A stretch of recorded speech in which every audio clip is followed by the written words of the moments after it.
Muy bien, damos la más cordial bienvenida al economista Bernardo Orellana.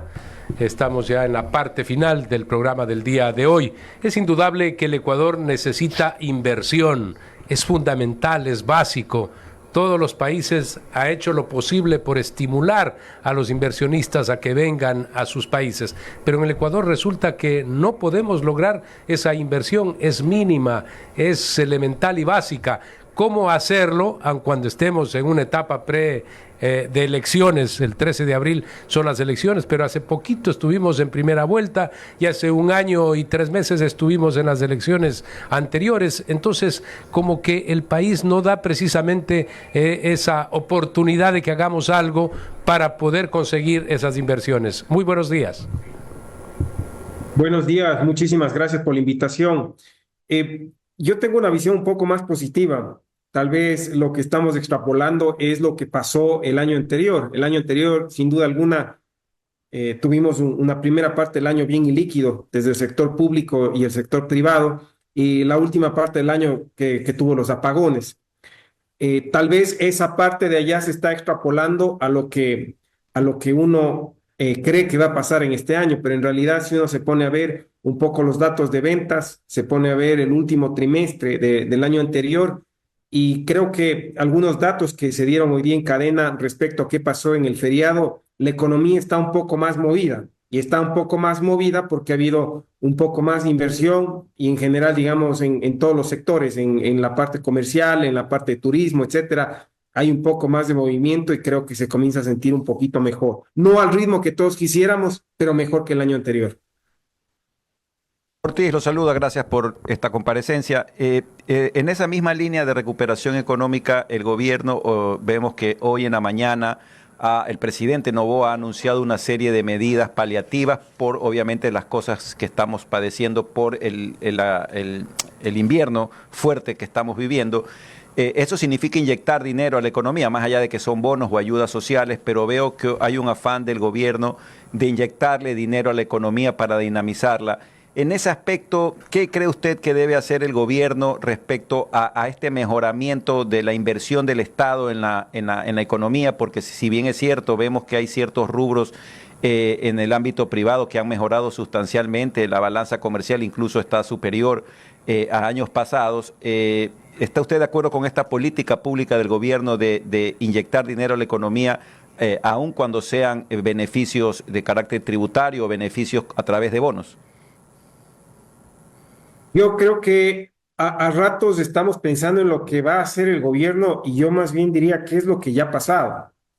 La inyección de plata ya hubo y tal vez vale la pena tener un contexto de dónde comenzó el gobierno.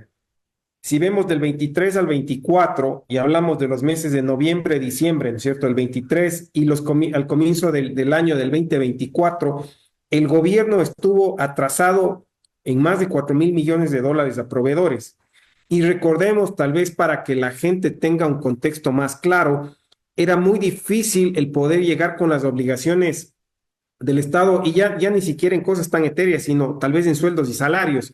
Acordémonos que se hizo muy complicado pagar los sueldos y salarios de esos meses y uno puede decir, bueno, eso es burocracia, etcétera, pero pensémosle que el 80% de esos salarios se van a policías, a militares, a enfermeras, doctores en el Ministerio de Salud, se van a toda la parte de educación, ¿no es cierto?, a profesores.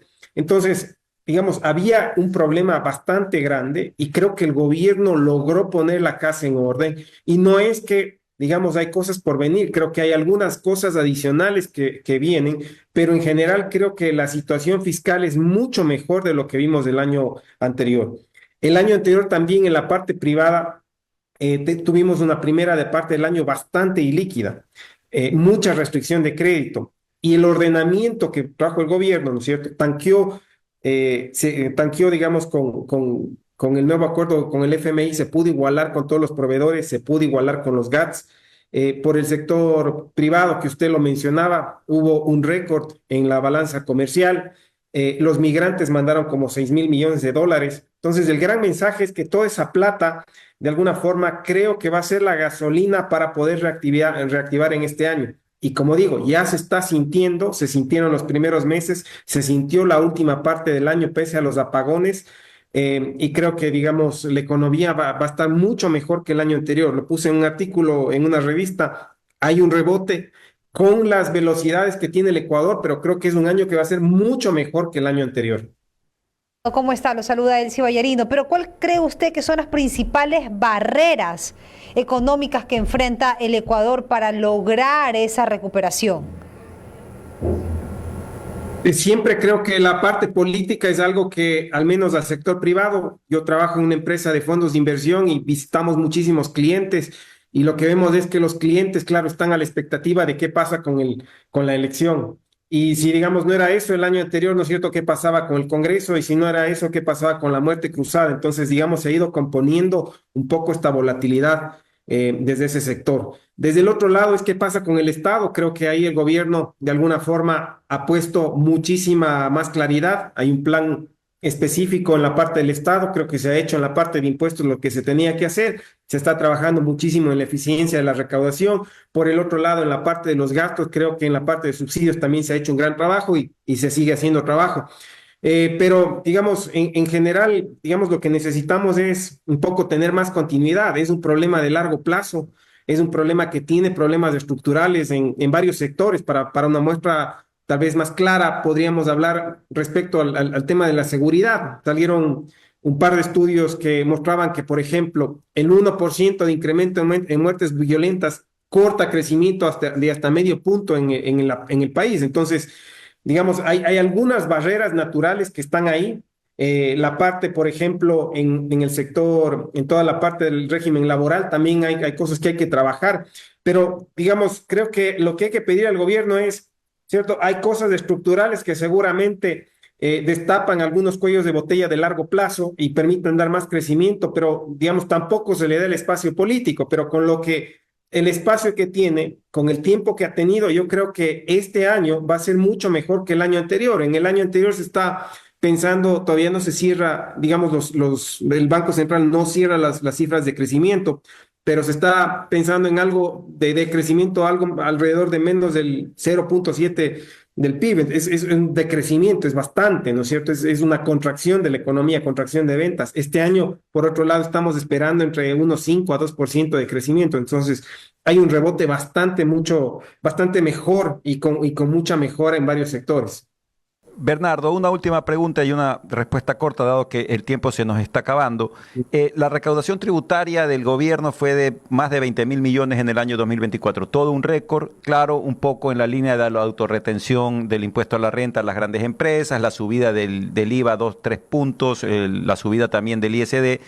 Pero también vemos que hubo una gran recaudación de parte de empresas privadas, es decir, no solamente fue el factor tributario de aumento de impuestos, sino que también sí se dio un dinamismo de la economía, como usted dijo, que ya se comenzó a sentir. ¿Qué expectativas cree usted que hayan para este año? ¿Va a haber un promedio igual de recaudación o incluso se tiene expectativas de mejora en la recaudación, estimado Bernardo? Yo creo que va a haber mejor recaudación. Tal vez para poner una referencia, entraron como 7.000 millones de dólares, 7.000, 8.000 millones de dólares de depósitos del año anterior y solo la mitad se puso en crédito. En lo que va del año entraron 1.000 millones más de depósitos del sistema financiero y solo 500 en crédito. El sistema financiero está tanqueado de liquidez y yo creo que ese va a ser el gran dinamizador del sector privado. Creo que se comienza a ver un poco más, creo que pasamos la elección y se va a ver un poco más de inversión en inventario, en capital de trabajo, en inversiones, digamos, en líneas de producción, etcétera, que de alguna forma le va a poner más velocidad a la economía. Y con eso, mucha más recaudación, siempre y cuando, digamos, todo eso siga con consistencia. Agradecemos al economista Bernardo Orellana por haber estado con nosotros en la mañana de hoy. Amigos, Fernando Aguayo, Elsie Ballarino y Andrés Ortiz se despiden de ustedes. Continúen en la programación de Radio Centro. Este espacio de noticias fue presentado por... Con mi punto bebé hay uno donde yo vaya, en la farmacia, el mall, en la ciudad o la